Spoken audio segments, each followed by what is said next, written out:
Action 2.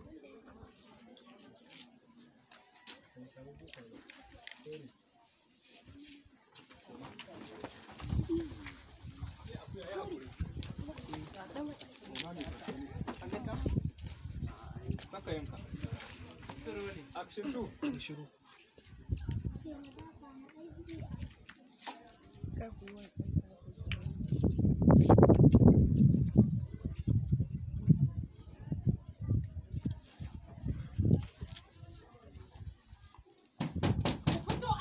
tona asirin ku munafukai ku fito fito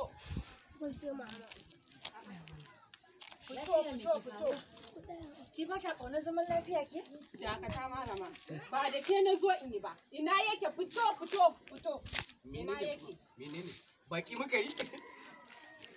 Allah ya toni asirinka gaskiya mana dole ki dora girki ki dinga barin mu da yunwa ashe gashashen nama mai kuli ake kawo miki ki ciki kwanta Allah ya toni asiri ina dauka ma wani abu ne daban yanzu ke Hauwa saboda tsabar rashin mutuncinki ke kin manta lokacin da Zainab ta je garin su biki kinka ke ce cin ayaba da lemo da kankana da gwanda da kwakwa har da irin wannan nama kai da ka ni za a yi wa irin wannan ya okay kin manta me miki a baya